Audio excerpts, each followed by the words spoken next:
L'azéolifère, un nom que la plupart des gens ne connaissent pas encore, mais qui est sur le point de changer la donne. Imaginez une simple pierre volcanique, poreuse banale en apparence, à l'intérieur une architecture microscopique d'une complexité rare qui agite comme une éponge minérale et elle capte l'eau, retient les nutriments, piège certains éléments chimiques. C'est un espace de la science-fiction.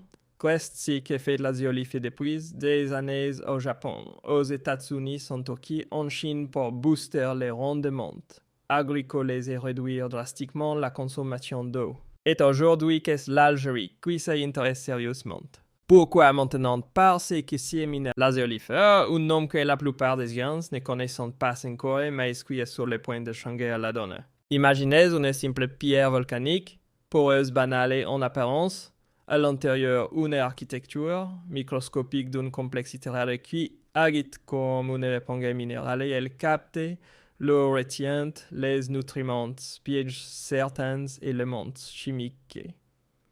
C'est un espace de la science-fiction. Questi che fait la zeolifie depuis des années au Japon, aux États-Unis, en Turquie, en Chine pour booster les rendements agricoles et réduire drastiquement la consommation d'eau. Et aujourd'hui, qu'est-ce l'Algérie qui s'y intéresse sérieusement? Pourquoi maintenant? Parce que ces minéral est présent dans plusieurs régions du pays.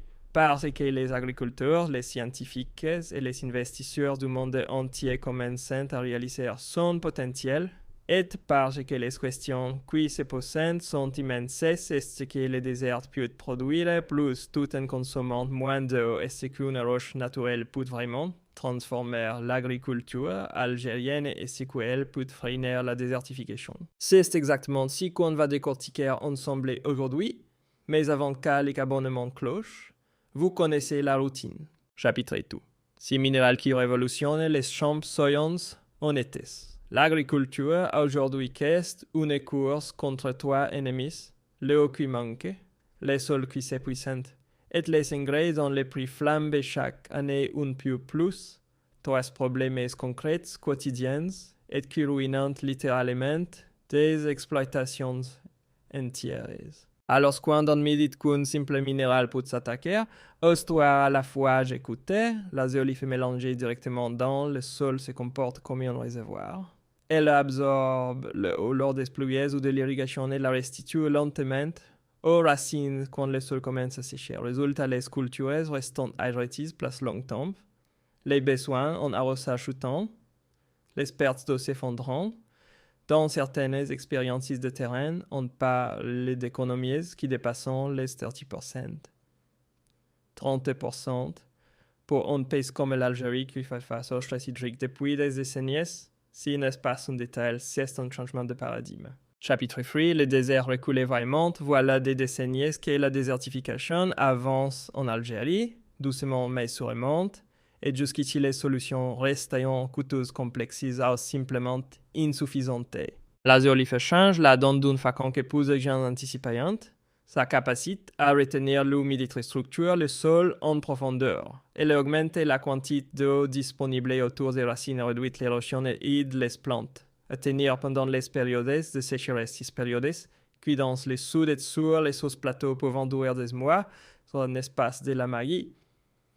C'est de la minéralogie appliquée. Et pour ces régions, qu'est-ce peut être exactement la technologie qu'elles atteignent? Chapitre 4, la révolution silencieuse des céréales. Et là, on entre dans quelque chose qui touche directement à la survie économique du pays. L'autosuffisance alimentaire, c'est pas un slogan. C'est une obsession nationale. Plus tout ce qui est céréales. Elles sont au cœur du système. Mais voilà le problème qu'on occulte trop. Souvent produire plus qu'à veut dire consommer, plus d'eau balancer, plus d'engrais, et qu'à coûter. Qu'à coûter cher. Sauf que la zeolifie vient casser cette logique, incorporer dans les sols céréaliers et les capter les nutriments azote, potassium, phosphore et les retient. Ces éléments, au lieu de s'évaporer dans le sol, restent mobilisables pour les plantes.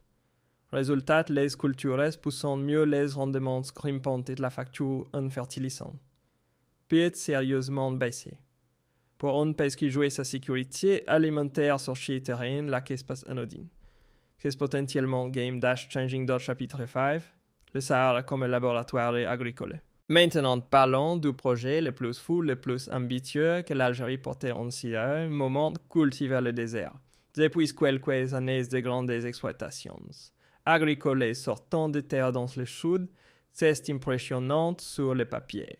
Mais derrière cette ambition, il y a une contrainte absolue Léo. Dans le Sahara, chaque litre compte.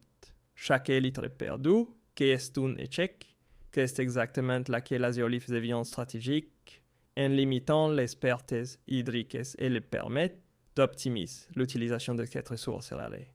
Et c'est n'est pas toutes les études montrant que les cultures dans des sols enrichis aux zéolifes résistant mieux aux températures extrêmes. Dans un environnement saharien cette résistance thermique qui se passe un détail qui est une condition de survie pour le projet entier. Chapitre 6. Une ressource qui dépasse largement le cadre agricole.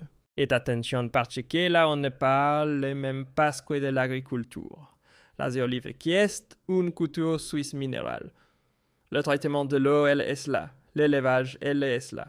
L'industrie et l'environnement, les systèmes de filtration avancés, elle est partout. Dans les stations épurationnelles captées pour que d'autres matériaux les enfilent. Dans les exploitations animales, elle assigne les installations. Dans les process industriels, elle purifie les composés chimiques complexes et si c'est précisément cette polyvalence qui fait exploser sa valeur économique, on n'a pas affaire à une ressource de niche, on a affaire à un matériau transversal du chapitre 7. Et c'est que l'Algérie en a vraiment la réponse va vous surprendre. Les études géologiques sont formelles plusieurs régions du pays, abritant des formations particulièrement riches en zéolifes. Et pourtant, et sieste. Là où que devient intéressant si les ressources sont encore massivement sous-exploitées. Dans un contexte mondial où tout le monde cherche des solutions durables et rentables, ce genre de gisement devient stratégique à une vitesse folle. La demande internationale pour des matériaux naturels capables d'économiser l'eau et de régénérer les sols et les grimpes vite, alors imaginez une filière industrielle complète construite autour de extraction, transformation, R&D, exportation. Les opportunités sont là massives et encore largement inexploitées. Chapitre 8. Pourquoi le monde entier commence à regarder dans cette direction. Parce que la sécurité alimentaire, c'est la priorité du siècle. Le climat se dérègle, les sécheresses s'intensifiant, les réserves en eau s'amenuisant, et dans ce contexte, chaque technologie capable de produire plus avec moins devient une armée stratégique. La zéolif répond exactement à cette logique, plus de rendement, moins d'eau, moins d'engrais, de sols préservés, c'est qu'est pourquoi elle passe par hasard. Quel minéral est aujourd'hui classé parmi les matériaux naturels les plus prometteurs pour l'agriculture du siècle. Conclusion. Pour certains, c'est juste une pierre. Mais pour les agronomes et les chercheurs, les experts du développement durable, c'est autre chose. C'est un levier capable de renforcer la sécurité alimentaire, d'améliorer les rendements,